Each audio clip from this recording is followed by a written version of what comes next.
On this channel, $1 Million Made Easy, we love to run numbers for people just using a simple spreadsheet tool to show you where you might be if the S&P 500 does what it's done for the last 100 years. This is not financial advice, just a tool to run some numbers for you. I'm going to run some numbers for an individual right now uh, that asked me to run these numbers. He said uh, he had, let's see here, make sure I get this right. He had $15,000 saved up right now in his nest egg. He wanted to know where he might be if he could contribute $500 a month.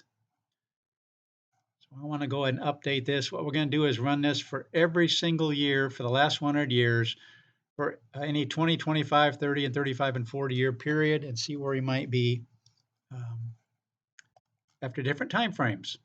$15,000 started, $500 a month.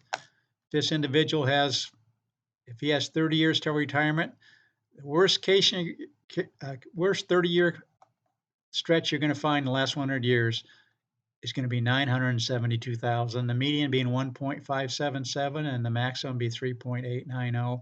So it's probably going to be somewhere in this range in the next 30 years. We believe the market's not going to do any worse or any better than what it's done in the last 100 years. We've had down decades, we've had up decades, and so we just like to run the numbers for individuals.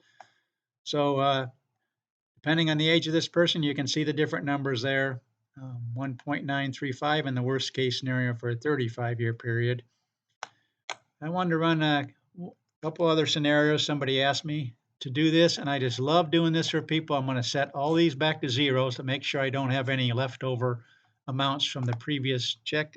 Another person wanted me to check. They said they had 365,000. Again, these numbers vary widely, and that's why I like to run numbers. They said they wanted to contribute, max out their 401k and their Roth IRA, which would be 23k plus 7k, which would be 30,000.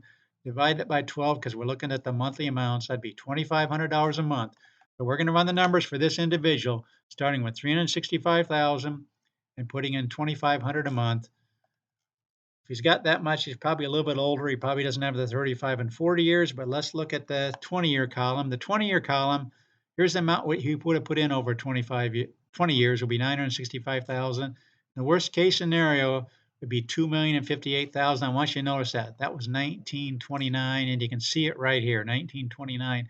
If he's got 25 years and you ran into a stretch like that, you'd be 4.877. You can see that right there.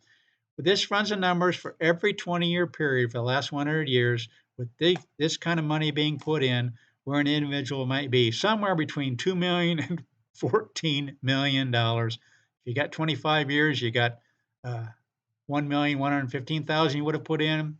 The minimum being 4 million, which is actually 1924 here. Why? Because 1924 ran into this buzzsaw of all these down years. Started out really good, but then get knocked down uh, really far also. One other scenario I want to run. Again, I just love doing this for people. Send me your numbers in the comment section. I'll run them for you. And you can do some financial planning just using this simple tool. Bear with me a second. I'm trying to. One other person was this individual had $500,000. He said he didn't need the money for the next 20 years, but he wasn't going to add anything. So he wanted to see where he might be 20 years from now, starting with 500,000, not adding another dime. Interesting request. There's the 500,000. Again, after 20 years, in the worst case scenario in the last 100 years for a 20-year period, you'd have 922,000, which is again, there's 1929, because that was such a problem area. You can just see starting with 500,000, not adding a dime. 4 years later, you were down to 178,000, but it did come back nicely. After 20 years, you can see 922,000. After 25 years, 2 million. And you see those numbers right there going across there.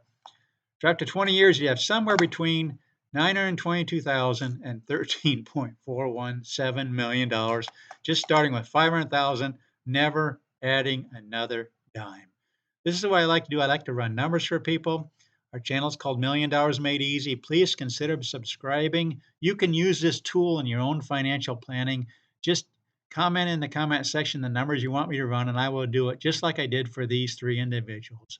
please consider subscribing. Please tell your friends and your family about this channel so we can run numbers for them also. And when I run numbers for somebody, you can learn from somebody else's numbers, not just your own. Thanks for watching.